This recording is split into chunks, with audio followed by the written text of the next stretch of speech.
Amara! Amara! Amara!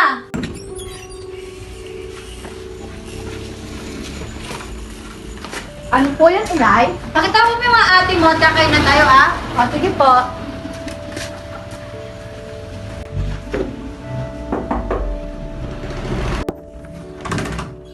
Mga ate, labas na raw at kakain na. Eto, susunod na. Nag-aayos pa yung tao. Eh.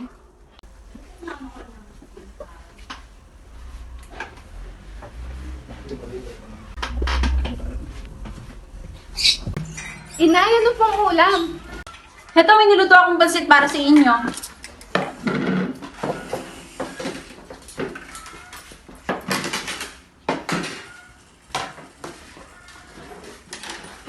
Mahal! Halika, nagkakain na tayo.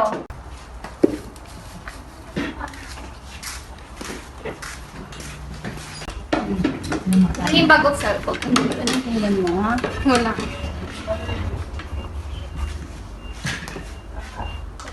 Mga anak, anong gusto niyo kainin sa Pasko? Ipagluluto ko kayo, basta makakain ng pera natin, ha? Ako po, inay, kahit ngayon ng Pasko ay magkakasama tayo, ay masaya na po ako.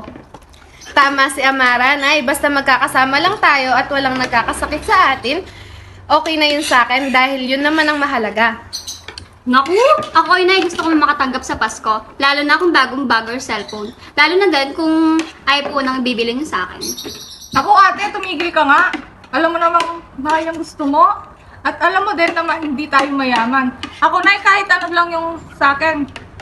May matanggap man o wala, basta alam ko na mahal niyo ako. Maganda nga may matanggap, no? Kaya nga Pasko eh, bigay ng mga regalo, di ba? O tama na yan, kayo talagang mag-aaway pa eh.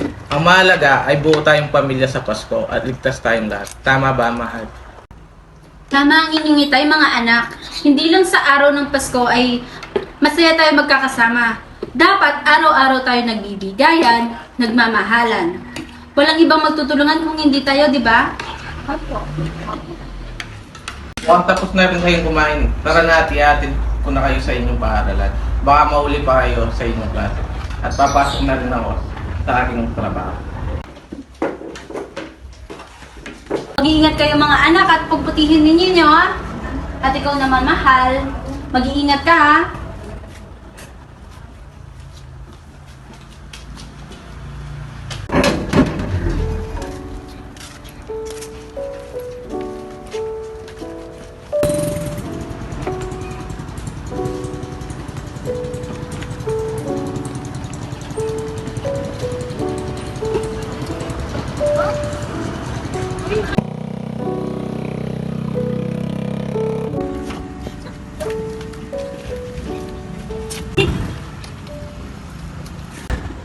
Itay, maraming salamat sa pag-attend. Mag-ingat ka po lagi sa trabaho.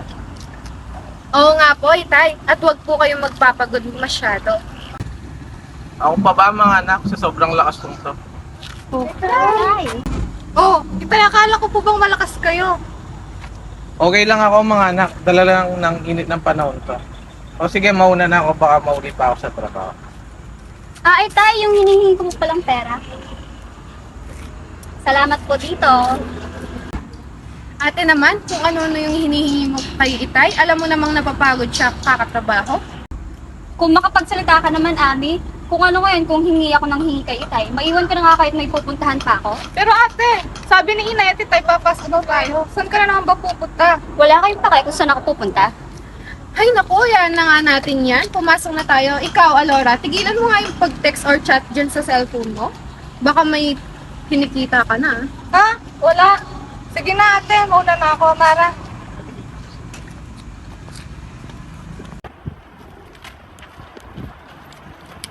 Ay sis, ang tagal mo naman. Kanina pa ako naghihintay sa'yo dito. Ano ka ba? Ang aga-aga pa? Ano pala yun at nakipagkita ka pa sa akin? May gusto sana akong bilhin, kaso wala akong pera. Ay naku sis, wala akong mapapairam sa'yo, no? Uy, hindi naman yun. Papatulong sana ako maghanap ng work. Ay sakto sis, may bakante sa work ko. Baka pwede kitang isingit doon. Update na lang kita. Uy, salamat ha. Tara, kain na tayo. Libre mo muna ngayon.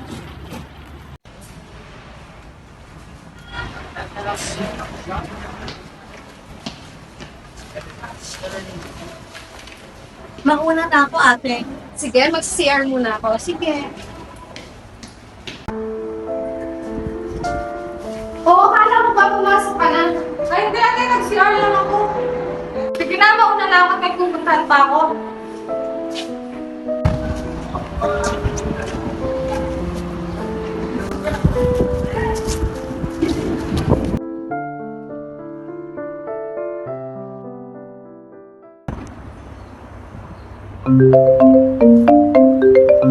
Uy, si Doc, may resulta na yata. Hello po. Magandang umaga, Doc. Good day, Mr. Perez. I already have your test results from your previous checkup. Ano pong sakit ko, Doc? So, based from the test, you have multiple sclerosis, which can severely affect your spinal cord and your brain. Ano po kayang mangyayari kapag tumagal? Baka kapag tumagal ay posibleng hindi ka na makalakad since it is affecting your spinal cord. And that is why I'm suggesting you na tumigil na muna sa trabaho. Ano po kayang maaari natin gawin? Come to my clinic today so we can discuss your medications going forward.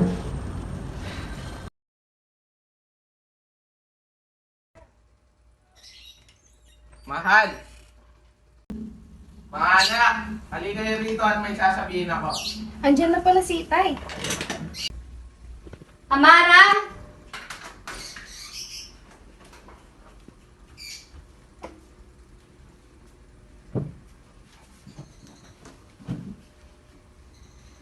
Oh, ano yan, mahal? Kinakaba naman ako dyan? Iba na kasi yung nararamdaman ko. Parang hindi ko na kaya magtrabaho. Paano na po tayo niyan? Kaya po pala nahilo kayo kanina. Matagal ko na hindi dapat sabihin sa inyo. Dahil ayaw ako maging pabigat at dagdag pa sa iisipin nyo. Kung ganun, Inay, ako na pong bahala sa trabaho. Tsaka may in-apply na rin po ako. Paano pag-aaral mo? Titigil muna ako, Inay. Andiyan naman si Ami. Matalino naman siya. Siya nang bahala sa diploma. Opo. Ako na pong bahala sa diploma. Kapag nakapagtapos po ako na bahala sa inyo. Naku, si Alan hindi talaga marunong mag-reply sa mga text ko. Dami-dami ko ng text sa kanya, hindi pa rin siya nag-reply. Importante pa naman yung sasabihin ko sa kanya. Matawagan na nga lang.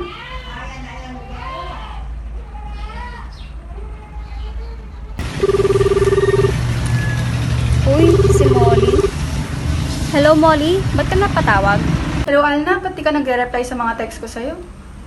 Pasensya na sis, hindi ako makapag-reply sa mga text mo. Uwi kasi ako ngayon. Ganun ba? May magandang balita pa naman ako sa'yo.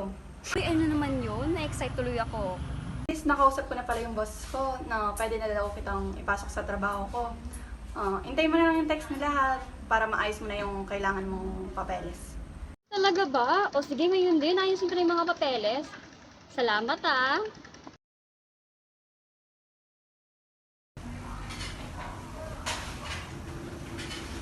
Hoy sis! Nag-start ka na pala. Kailan ka pa natanggap? Di mo man lang ako binalitaan. Pasensya na, Molly. Nabisi lang ako sa work tsaka sa bahay. Kailan ka pa nagsimula? Last week pa. O sige, Molly, mauna na ako. Bibigay ko lang to kay boss ha. Sige, balik ka ha. Sabay tayong kumain. O sige, bye-bye. Ingat.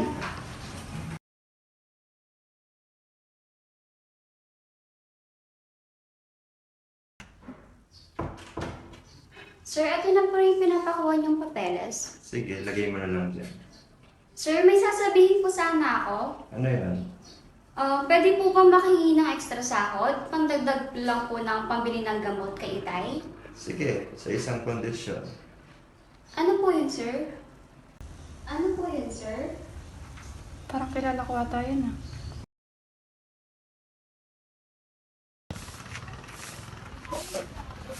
Hoy, Tita Lorna, may sasabihin pala ako sa'yo. Ikaw pala, Molly, ano yun? Naku, bantayan mo yung si Anna ha. Mukhang umahagin para sa boss namin. Molly, magdahan-dahan ka sa mga pananalita mo. Nagtatrabaho ng maayos ang anak ko, hindi niya magagawa iyon. Ay naku tita, basta ako, sinabihan na kita. Mauna na ako. Batang talagang ito, ano-ano sila, chinichismis.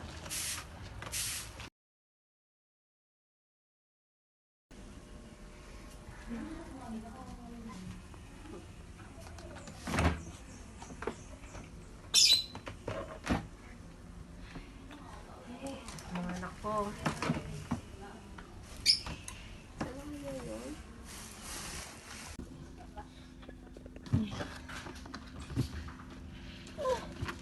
Ang daming pera dito. Kanino kaya to? Saan ba yun? Dito naman. Ba't fail siya? Baka may makita pa ako dito. Hindi sinasabi ng mga batang ito.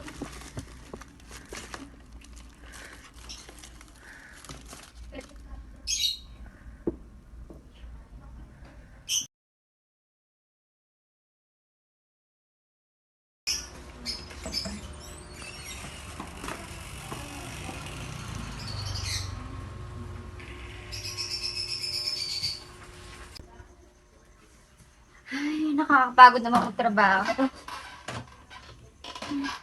Ay, masasanay ka rin, ate. Oh, bakit nandito ka? Masama kasi ang pakiramdam ko, nahihilo at naduduwal ako. Naku, Amara, gutom lang yan. Kumain ka nga doon. Gusto ko nga, kaso gusto ko ng manggang hilaw na may bagoong. Kaso wala naman ngayon nun. Hoy, Amara, hindi season nun ngayon. Magtapat na nga sa akin? Buntis ka ba? Hindi, no? Nakalabas na nga. Hoy, Amara, kinakausap pa kita. Hoy, Amara, buntis ka ba, ha? Ano? Iyan, buntis ata yan. Hindi nga kasi ako buntis! Ano ito, Amara? Kung hindi ka buntis? Sinasabi ko na nga ba eh. Ikaw, Ana, ano mga perang ito? Ah, Nay, ito po yung mga nawawala akong pera. Sino po nakita? Ako po, Nay. Bagsak sa kay Sam! Magpapaliwanag po ako. Pinalaki ba namin kayo ng maayos para magkaganyan kayo? Oh, Laura! Wala ka bang aminin sa akin? Wala po, Nay. Umamin ka na, Laura. Wala akong kaaminin. Pero nakita kita sa school na nagbebenta ka ng drugs. Bakit niyo nagagawa mga bagay na ito? Lalo-lalo na ikaw, Ana! Ano na babalitaan ko pumapatol ka sa boss mo? Nay, hindi yung totoo. Alam ko, hindi ako yung paborito niyo, anak. Kaya naniniwala kayo sa sinasabi ng iba. Maniwala naman kayo sa akin, no? Ano kayo ako? Nagpapakpagod ako para may pambili ng kamusitay, tapos... Eh, ikaw, Ami. Akala ko ba matalino ka? Sabihin na nating matalino ako, pero hindi sa lahat ng oras kaya ko.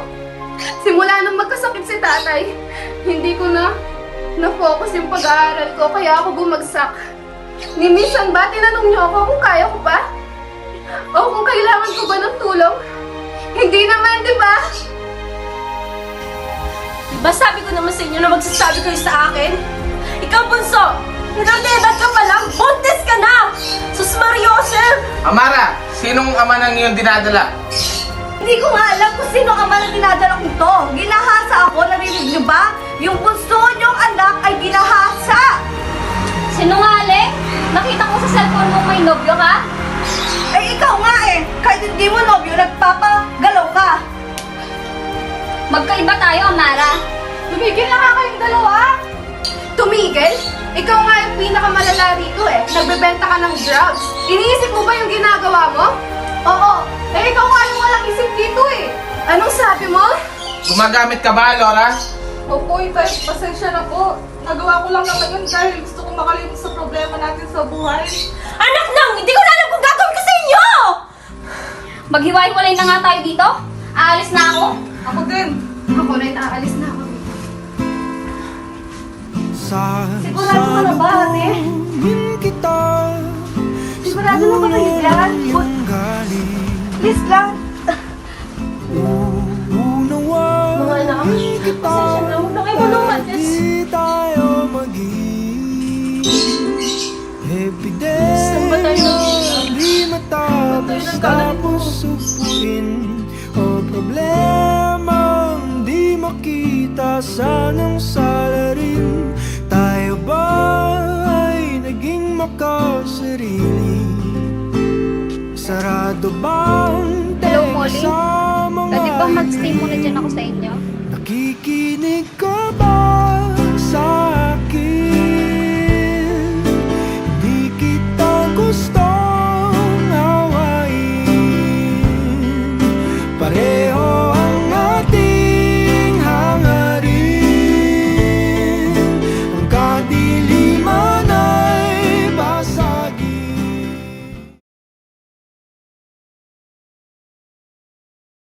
Ate, magpapasko na. Hindi ba kayo uwi? Hindi ko pa alam pero sige, sabihan ko si Alna. Kahit para kay nanay at tatay lang, umuwi kayo. Sige, titignan namin. Sige ate, salamat. Pasko na, mahal. Merry Christmas! Parang kailan lang pinaplano natin ang lulutuin ko ngayon. Merry Christmas din, mahal. Parang nakalimutan na nila tayo. Merry Christmas, Inay at Itay. Sana ngayong Pasko ay makumpleto tayo. May kumakatok? Mukhang haga naman ng mamas kong mga ito.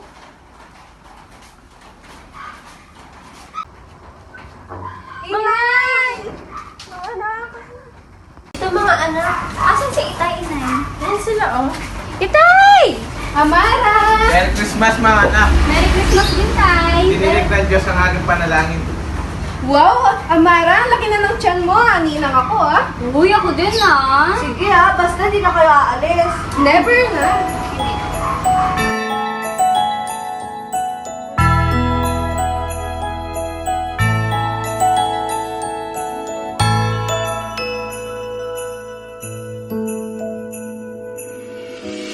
Sa lahat ng taong nagdaan,